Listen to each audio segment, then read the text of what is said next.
Hey guys, welcome to Unlocking the Secrets of Customer Experience. It's a 4-part video series to help you build loyal customers and grow your business by designing a great customer experience. I'm Jacob Jolibois. I'm the Director of Digital Strategy at Mesh. We've worked with customers from every industry, and it seems like they've all had the same problem at one point or another. And that's building a business that your customers love and are begging to give their money to. If you found yourself slashing prices to stay competitive, or trying to shout louder to be heard above the noise of advertising, or struggling to clarify what exactly you do, you've probably also found yourself wondering if there's a way out. The good news is, there is. Look at a company like Apple, who doesn't have to shout to be heard. They can charge a premium for their products, and people will camp outside of their stores for days waiting to fork over their cash for the latest tech. They can create a product line ranging from watches to phones to computers, probably cars in the future, and they still feel like they have a cohesive, identifiable brand. That is not an accident. Stuff like that is a recipe. In this series, we're going to give you that recipe, and we're also going to provide you with a playbook of practical things that you can do this weekend to transform your customer experience and grow your business. In this first video, we're looking at the 4 elements of great experience. Companies like Disney have tapped into these 4 elements in a really powerful way. After a long hot day of standing in line for a ride and paying for overpriced water, somehow you still go home feeling like you've experienced a glimpse of magic. We'll be deciphering that magic and breaking it down into 4 elements: clarity, delight, value, and transformation. Clarity simply means that you can sum up what you do in a way that is easily understandable, memorable, and repeatable. And if you've ever tried to do this before, you may have found yourself writing and rewriting that elevator pitch, because nailing down exactly what you do can be pretty difficult, especially if you've been in a business that has evolved over the years.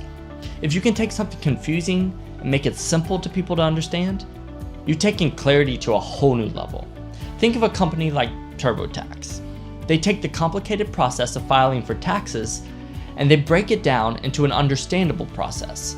I did my taxes this year in less than an hour. The first place to start, though, is making it crystal clear what you do. So we're going to give you a formula to help you do this. Business and leadership coach Michael Hyatt puts it this way: I am your professional identity. I help, insert your target audience, do or understand, insert your delivered value, so that, insert their benefit or their payoff. If you can clarify what you do, it's easier for your customers or potential customers to see how your product or service can solve their problem, and they'll gladly give you their money. The second element is delight. And I'm sure you're probably thinking, I'm not Disney World. How do I make what I do exciting? Believe me, it's not always easy. Thankfully, you don't always have to do a fireworks show in front of a castle to delight your customers. Simple, unexpected gestures can go a long way in building customer loyalty. For example, the eyewear company Glasses.com sends a box with several frames in it for you to try on before you make your final choice.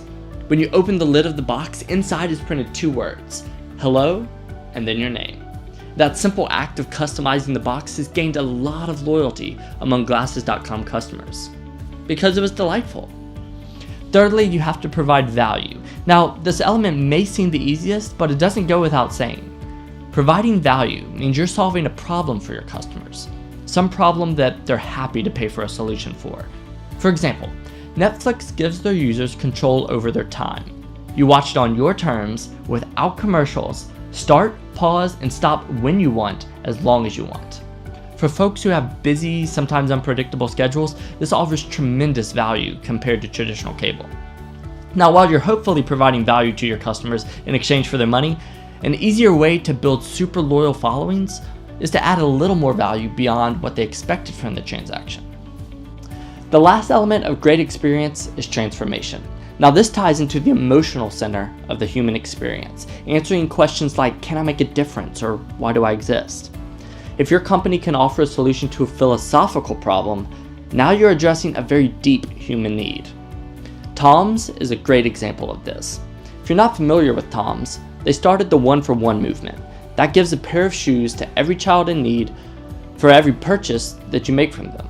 Now, while it might be a stretch to pay $75 for a single pair of Toms shoes, when you realize that you're not only paying for 2 pairs of shoes, but also giving the second pair to someone in need, you're taking part in a movement to make a difference.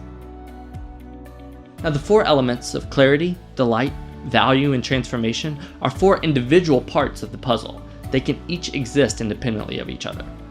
Now, this means you might be able to provide clarity and you might be able to provide value, but maybe you're still working on delight or transformation, and that's fine. The more of these elements that you can infuse into your customer experience, the more in tune with your brand your customers will be. They'll pay more money, they'll drive further, they'll wait longer for your product or service, and then they'll go out and tell everyone about how amazing you are. Not because you're the cheapest or the closest or the fastest, but because your experience meets their needs. I hope that this has provided you a little more insight into your customer experience. We've included a downloadable PDF along with this video to act as a guide as you begin to transform your customer experience. And also stay tuned for the next video in the series, because we're going to be talking about the 5 things that you can do this weekend to improve your customer experience on Monday. See you next time.